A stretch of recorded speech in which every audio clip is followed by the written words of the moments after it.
आइए प्रार्थना करें।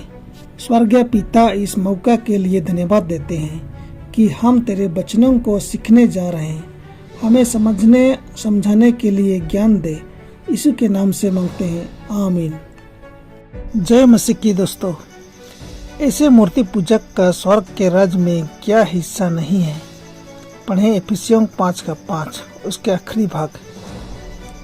क्योंकि तुम यह जानते हो कि किसी व्यभिचारी या असुर जन या लोभी मनुष्य की जो मूर्ति पूजक के बराबर है, मसीह और परमेश्वर के राज्य में विरासत नहीं। तो दोस्तों, मूर्ति पूजक लोग परमेश्वर के राज्य के भागीदारी नहीं होंगे। अन्य तरीकों को इंगित करें जिनसे पहली आज्ञा को तोड़ा जा सकता है। धनुष और रिबन, झलरें और पंख और सोने और चांदी के आभूषणों की परेड मूर्ति पूजा की एक प्रजाति है और परमेश्वर की पवित्र सेवा के लिए पूरी तरह से अनुचित है, जहां हर उपासक की नज़र सिर्फ उनकी महिमा पर केंद्रित होनी चाहिए। बाइबल के नियमों का बारीकी से पालन करते हुए पोशाक के सभी मामलों की सख्ती से रक्षा की जानी चाहिए। फैशन वह देवी है जिसने सारी दुनिया पर राज किया है और वह अक्सर खुद को चर्च में शामिल कर लेती है। अंत समय से पहले लगभग सारी दुनिया किसकी पूजा करेगी? प्रकाशित वाक्य 13:3, 4, 8 और 12-15।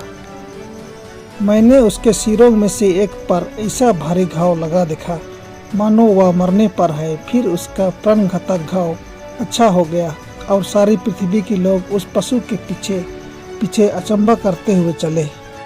उन्होंने अजगर की पूजा की क्योंकि उसने पशु को अपना अधिकार दे दिया था और यह कहकर पशु की पूजा की, इस पशु के समान कौन है? कौन इससे लड़ सकता है? पृथ्वी के वे सब रहने वाले जिनके नाम उस मेमने के जीवन की पुस्तक में लिखे नहीं गए, जो जगत की उत्पत्ति के समय से घात हुआ है, उस पशु की पूजा करेंगे। यह उस पहले पशु का सारा अधिकार उसके सामने काम में लाता था और पृथ्वी और उसके रहने वालों से उस पहले पशु की, जिसका प्राणघातक घाव अच्छा हो गया था, पूजा कराता था और उससे उस पशु की मूर्ति में प्राण डालने का अधिकार दिया गया कि पशु की मूर्ति बोलने लगे और जितने लोग उस पशु की मूर्ति की पूजा न करें उन्हें मरवा डाले। तो हम यहाँ देखते हैं कि वे पशु की पूजा करेंगे। परमेश्वर के प्रतिज्ञाएं और सजाएं। परमेश्वर उन लोगों के बच्चों पर जो इन आज्ञाओं को तोड़ते हैं किस दृष्टि से देखेगा? निर्गमन 20:5। तू उनको दंडवत न करना और न उनकी उपासना करना, क्योंकि मैं तेरा परमेश्वर यहोवा चालान रखने वाला परमेश्वर हूँ और जो मुझसे बैर रखते हैं उनके बेटों, पोतों और परपोतों को भी पितरों का दंड दिया करता हूँ। तो वह उनके बेटों, पोतों और परपोतों को पितरों का दंड दिया करता है। क्या स्वर्ग का परमेश्वर बच्चों को उनके माता पिता के पापों की सजा पाने का इजाज़त देता है? पढ़ें इज़ेकियल 18:20। जो प्राणी पाप करे वही मरेगा, न तो पुत्र पिता के अधर्म का भार उठाएगा और न पिता पुत्र का। धार्मिक को अपने ही धार्मिकता का फल और दुष्ट को अपने ही दुष्टता का फल मिलेगा। तो हम यहाँ पाते हैं स्वर्ग का परमेश्वर बच्चों को उनके माता पिता के पापों की सजा पाने का इजाज़त नहीं देता है। यह अपरिहार्य है कि बच्चों को माता पिता के गलत कार्यों का परिणाम भुगतना पड़े, लेकिन उन्हें माता पिता के अपराध के लिए दंडित नहीं किया जाता है, सिवाय इसके कि वे उनके पापों में भाग लेते हैं।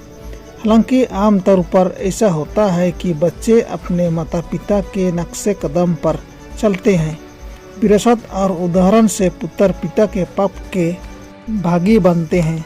गलत प्रवृत्तियाँ, विकृत भूख और गिरी हुई नैतिकता, साथ ही शारीरिक रोग और पतन पिता से पुत्र, तीसरी और चौथी पीढ़ी तक विरासत के रूप में प्रसारित होते हैं। इस भयावह सत्य में मनुष्यों को पाप के रास्ते पर चलने से रोकने की गंभीर शक्ति होनी चाहिए। जो परमेश्वर से प्रेम करते हैं और उसकी आज्ञाओं का पालन करते हैं, उनसे क्या प्रतिज्ञा की जाती है? निर्गमन 20:6।